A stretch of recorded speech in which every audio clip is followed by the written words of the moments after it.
Hi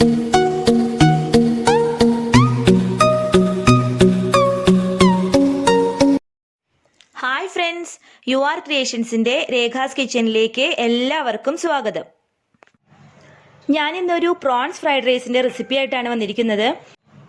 ഈ prawns fried rice നമുക്ക് വളരെ എളുപ്പത്തിൽ വീട്ടിൽ തന്നെ തയ്യാറാക്കാൻ പറ്റും. അപ്പോൾ നമുക്കിനി ഹോട്ടലിൽ പോയിട്ടൊന്നും കഴിക്കാൻ നിൽക്കണ്ട, നമുക്ക് നല്ല ടേസ്റ്റ് ആയിട്ടുള്ള ഫ്രൈഡ് റൈസ് നമുക്ക് വീട്ടിൽ തന്നെ ഉണ്ടാക്കാം. നിങ്ങൾക്ക് ഈ വീഡിയോ ഇഷ്ടമായ എൻ്റെ ചാനൽ സബ്സ്ക്രൈബ് ചെയ്യാൻ ഒരിക്കലും മറക്കരുത്. കൂടാതെ ലൈക്ക് ചെയ്യാനും ഷെയർ ചെയ്യാനും കമൻറ്റ് ചെയ്യാനും കൂടി മറക്കരുത് കേട്ടോ. ഇനി നമുക്ക് ഫ്രൈഡ് റൈസ് പ്രിപ്പയർ ചെയ്യാം.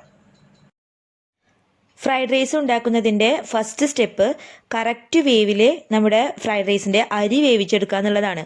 അപ്പോൾ നമുക്ക് അതിനായിട്ട് ഞാനിവിടെ 1/2 കിലോ അരിയാണ് എടുത്തിരിക്കുന്നത്. ഇത് ബസ്മതി റൈസാണ് കേട്ടോ എടുത്തിരിക്കുന്നത്. വെള്ളം തിളയ്ക്കുന്നതിന് മുമ്പ് അതിലേക്ക് ചെറുനാരങ്ങ നീര്, സൺഫ്ലവർ ഓയിൽ, അതുപോലെ ഉപ്പും ചേർത്ത് വേണം വെള്ളം തിളപ്പിക്കാൻ. റൈസ് നല്ലതുപോലെ കഴുകി വൃത്തിയാക്കി തിളച്ചുകൊണ്ടിരിക്കുന്ന വെള്ളത്തിലേക്ക് ചേർത്ത് കൊടുക്കണം. ഒരു 75% കുക്കായ നമുക്കത് വാർത്തെടുക്കാം. അതിനുശേഷം ഒരു പരന്ന പാത്രത്തിലേക്ക് മാറ്റി ചൂടാറാനായിട്ട് വെക്കാം. ഈ ഫ്രൈഡ് റൈസ് പ്രിപ്പയർ ചെയ്യാൻ വേണ്ടിയിട്ട് ഞാൻ 300 ഗ്രാം പ്രോൺസാണ് ഇവിടെ എടുത്തിരിക്കുന്നത്. നല്ലതുപോലെ കഴുകി വൃത്തിയാക്കി എടുത്തിരിക്കുന്നതാണ്. ഈ പ്രോൺസിൻ്റെ ബാക്കിൽ ഒരു നൂല് പോലൊരു സാധനം ഉണ്ടാവും, അത് കളഞ്ഞിട്ട് വേണം നമ്മൾ എപ്പോഴും പ്രോൺസ് എടുക്കാൻ. ഇനി നമുക്കിതിലേക്ക് ഫ്രൈ ചെയ്യാനായിട്ട് ആവശ്യമുള്ള സാധനങ്ങളൊക്കെ ചേർത്ത് കൊടുക്കാം. ആദ്യമായിട്ട് 1 ടേബിൾ സ്പൂൺ സോയാ സോസാണ് ഞാനിവിടെ ചേർത്ത് കൊടുക്കുന്നത്. ഇനി ഇതിലേക്ക് നമുക്ക് 1/4 ടീസ്പൂൺ മഞ്ഞൾപ്പൊടി ചേർത്ത് കൊടുക്കാം.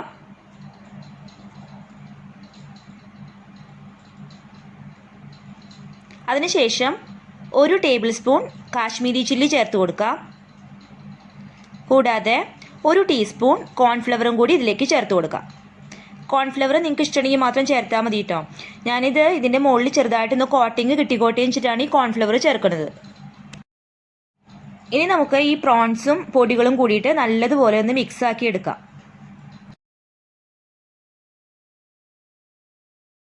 നമ്മൾ ഇതുവരെ ഉപ്പ് ചേർത്തില്ല കേട്ടോ. അപ്പോൾ ഇതിലേക്ക് ആവശ്യമായിട്ടുള്ള ഉപ്പ് ചേർത്ത് കൊടുക്കാം. അതിനുശേഷം നല്ലതുപോലെ ഒന്ന് മിക്സ് ആക്കി എടുക്കാം.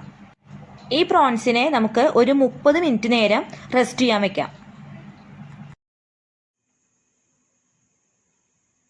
ഇനി നമുക്കിതിലേക്ക് 2 എഗ്ഗ് കൊത്തിപ്പൊരിച്ചെടുക്കാം. അതിനായിട്ട് ഒരു പാനിലേക്ക് അല്പം സൺഫ്ലവർ ഓയിൽ ആഡ് ചെയ്ത് കൊടുക്കുകയാണ്. അതിലേക്ക് ഞാൻ ഓരോ എഗ്ഗായിട്ട് പൊട്ടിച്ചൊഴിക്കുകയാണ്. ഇവിടെ ആകെ 2 എഗ്ഗ് മാത്രമേ ഞാൻ ഉപയോഗിക്കുന്നുള്ളൂ കേട്ടോ.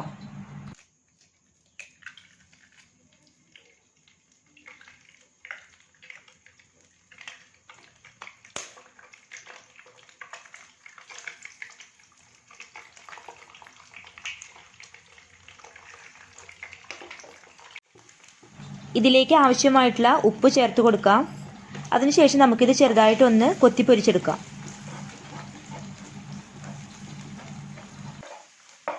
ഈ സമയത്ത് ഞാനിതിൽ സോയാ സോസോ കുരുമുളക് പൊടിയോ ഒന്നും ചേർക്കണില്ല. വെറുതെ ഉപ്പ് മാത്രം ചേർത്തിട്ടാണ് കൊത്തിപ്പൊരിച്ചെടുക്കുന്നത് കേട്ടോ.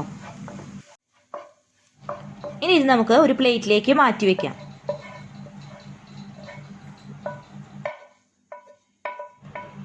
ആ പാനിൽ തന്നെ നമുക്ക് 2 ടേബിൾ സ്പൂൺ സൺഫ്ലവർ ഓയിൽ ചേർത്ത് കൊടുത്ത് നമുക്ക് പ്രോൺസ് ഒന്ന് ചെറുതായിട്ട് വറുത്തെടുക്കാം. എണ്ണ ചൂടായിട്ട് ഇനി പ്രോൺസ് ഓരോന്നായിട്ട് ഇട്ട് കൊടുക്കാം. പ്രോൺസ് എപ്പോഴും ഒരു ചെറിയ ചൂടിൽ ഒന്ന് അടച്ചു വെച്ച് വേവിക്കുന്നത് വളരെ നല്ലതാണ് കേട്ടോ. നമുക്ക് വേവണില്ലാണ്ട് തോന്നിയാൽ അപ്പം തന്നെ ഒന്ന് ഫ്ലെയിം കുറച്ച് ഒന്ന് അടച്ചു വെച്ചാൽ അത് പെട്ടെന്ന് തന്നെ നമുക്ക് കുക്കായി കിട്ടും. ഇനി നമുക്ക് ഈ പ്രോൺസ് ഓരോന്നായിട്ടൊന്ന് മറിച്ചിട്ട് കൊടുക്കാം. പ്രോൺസിൻ്റെ ഒരു ഭാഗം നല്ലതുപോലെ വെന്ത് കിട്ടിയിട്ടുണ്ട്. ഞാനിതൊക്കെ ലോ ഫ്ലെയിമിൽ വെച്ചിട്ടാണ് കേട്ടോ ചെയ്തത്.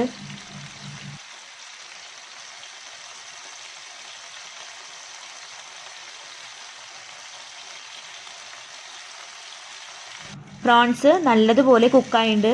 ഇനി നമുക്കൊരു പ്ലേറ്റിലേക്ക് വറുത്ത് കോരാം. ഇനി ബാക്കിയുള്ള പ്രോൺസ് മുഴുവൻ നമുക്ക് ഇതുപോലെ വറുത്ത് കോരിയിട്ട് ഒരു പ്ലേറ്റിലേക്ക് മാറ്റി വയ്ക്കാം.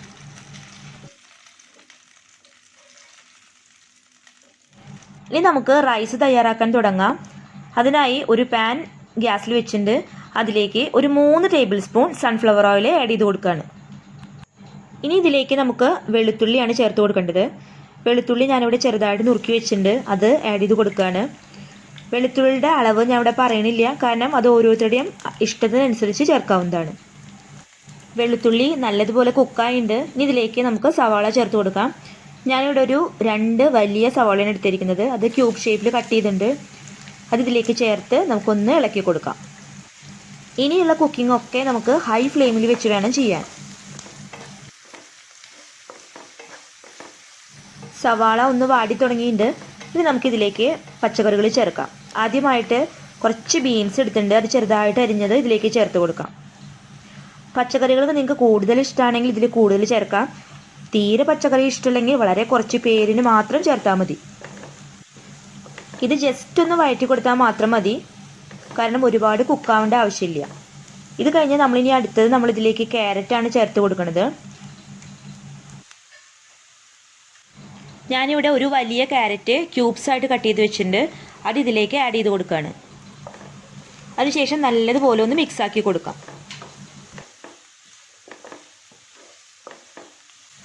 ഇനി അടുത്തതായിട്ട് ഇതിലേക്ക് ആഡ് ചെയ്യേണ്ടത് ക്യാപ്സിക്കാണ്. ഞാനിവിടെ ഒരു അര ക്യാപ്സിക്കത്തിൻ്റെ കഷ്ണമാണ് എടുത്തിരിക്കുന്നത്, അത് ക്യൂബ് ഷേപ്പിൽ കട്ട് ചെയ്ത് വെച്ചിട്ടുണ്ട്. അതും കൂടി ഇതിലേക്ക് ചേർത്ത് ഒന്ന് ഇളക്കി കൊടുക്കുകയാണ്.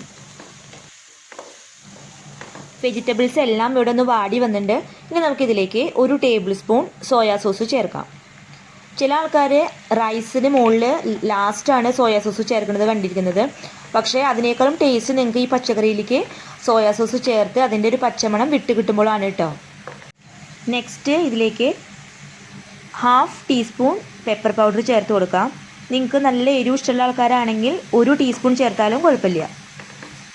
ഇനി ഇതെല്ലാം കൂടിയിട്ട് ഒന്ന് ചൂടാക്കി എടുക്കാം. അതിനുശേഷം വേണം നമുക്കിതിലേക്ക് റൈസ് ആഡ് ചെയ്യാൻ. ഇനി നമുക്ക് ഇതിലേക്ക് നേരത്തെ തയ്യാറാക്കി വെച്ച റൈസ് ചേർത്ത് കൊടുക്കാം. ഞാൻ പറഞ്ഞില്ലേ 1/2 കിലോ അരി വേവിച്ചെടുത്തതാണ്. ഇത് ഒരു 1/4 വേവായപ്പോൾ വാർത്ത് വെച്ച് പരത്തി വെച്ചതാണ്. അതാണ് ഇതിലേക്ക് ചേർത്ത് കൊടുക്കുന്നത്. റൈസും വെജിറ്റബിൾസും എല്ലാം കൂടി നല്ലതുപോലെ ഒന്ന് മിക്സാക്കി കൊടുക്കാം. അതിനുശേഷം നമുക്ക് ഇതിലേക്ക് നമ്മൾ നേരത്തെ വറുത്ത് മാറ്റി വെച്ച പ്രോൺസ് ഇല്ലേ, അത് ചേർത്ത് കൊടുക്കാം. ഇനി അതിൻ്റെ ഒപ്പം തന്നെ നമ്മൾ കൊത്തി പൊരിച്ചെടുത്ത എഗ്ഗും ഇതിൻ്റെ ഒപ്പം ചേർത്ത് കൊടുക്കാം.